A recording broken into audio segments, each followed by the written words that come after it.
Breaking news చూస్తున్నాం. POCSO case నిందితుడు బండి భగీరథ్ కు హైకోర్టు బెయిల్ మంజూరు చేసింది.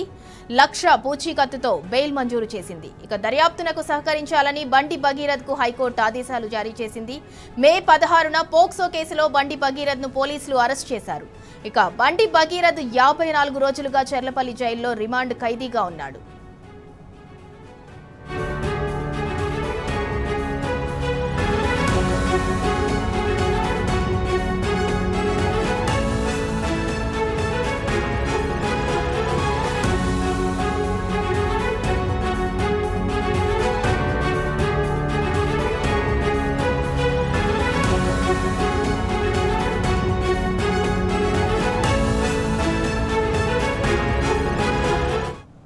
ఇక పోక్సో కేసు నిందితుడు బండి భగీరథ్ కు హైకోర్టు బెయిల్ మంజూరు చేసింది. ఇదే అంశానికి సంబంధించి మరింత సమాచారం మా ప్రతినిధి సందీప్ రావు అందిస్తారు.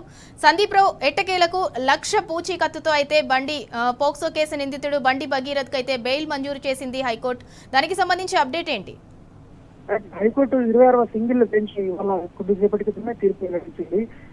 బండి భగీరథ్ తనకు సాధారణ బెయిల్ మంజూరు చేయాలంటూ పిటిషన్ దాఖలు చేశారు. ఈ క్రమంలో కోర్టు విచారణ జరిపింది. గత 3 పర్యాలు కూడా ఇరు వర్గాలు అంటే ఇటు పిటిషన్ తరపు, అలాగే బాధితురాల తరపు, అలాగే ప్రభుత్వం తరపున వాదనలు వినేది. కానీ ప్రభుత్వం స్పష్టంగా భగీరథ్ అనేటువంటి వ్యక్తి సామాన్యుడు కాదు, వారి కుటుంబ నేపథ్యం కూడా బ్యాక్గ్రౌండ్ ఉంది, క్రమంలో సాక్షులను ప్రభావితం చేస్తారు, ఎట్టి పరిస్థితుల్లో బెయిల్ వద్దని కోరారు.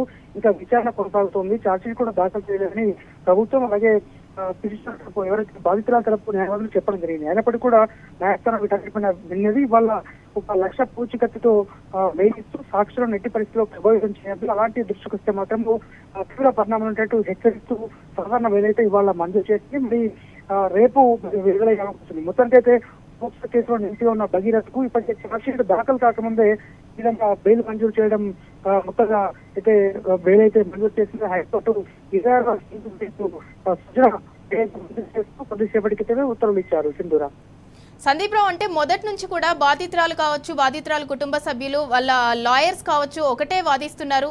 ఒకవేళ బండి భగీరథ్ కి బెయిల్ వస్తే మాత్రం సాక్ష్యాలను తారుమారు చేసే ప్రయత్నం అయితే జరుగుతుంది అని చెప్పి మొదటి నుంచి వాళ్ళు వాదిస్తున్నారు. మరి ఇప్పుడు బెయిల్ వచ్చింది, మరి బాధితురాలు కావచ్చు వాళ్ళ తరఫు న్యాయవాదుల వర్షన్ ఏ విధంగా ఉంది? ఖచ్చితంగా అంటే ఇవాళ కొద్దిసేపటి క్రితం బెయిల్ మంజూరైంది. నిందితుడు అత్యంత ప్రభావితం చేసేటువంటి వ్యక్తి. ఇప్పటికే కేసులో అంటే బాధితురాలి వాంగ్మూలము, కొద్దిమంది స్నేహితుల వాంగ్మూలం కూడా నమోదు చేయడం జరిగింది. కానీ ఇటు బాధితురాల తరపు న్యాయవాది ఏం చెప్తున్నారంటే, పిటిషనర్ ఎవరైతే నిందితుడు ఉన్నాడో ఆయన సంబంధించి ఉమ్మడిగా మిత్రులు ఉన్నారు, వారంతా కూడా వీళ్ళంతా జాయింట్ గా ఉమ్మడిగా ఉన్నటువంటి మిత్రులు ఉన్నారు. ఈ క్రమంలో ఇవాళ ఒకవేళ బెయిల్ మంజూరు చేస్తే ఖచ్చితంగా ప్రభావితం అయ్యే అవకాశం ఉంది. ఏదో ఒక రూపంలో నేరుగా కాకుండా పరోక్షంగా ఈ రకంగా అంటే ప్రలోభ పెట్టే అవకాశం ఉంది. కాబట్టి బెయిల్ ఇవ్వద్దని విజ్ఞప్తి చేసినప్పటికీ కూడా మరి న్యాయస్థానం ప్రాసిక్యూషన్ వాదన కాదనకుండా ఇటు పిటిషనర్ తరపు న్యాయవాదుల వాదనతోనే ఏకీభవిస్తూ హైకోర్టు అయితే ఇవాళ బెయిల్ మంజూరు చేసింది. అది కూడా షరతుతో కూడినటువంటి బెయిల్. ఎట్టి పరిస్థితుల్లో సాక్షులను ప్రభావితం చేయొద్దు, ₹1,00,000 పూచీకత్తు సమర్పించాలని న్యాయస్థానం ఆదేశించింది. Right, thank you Sandeep Rao.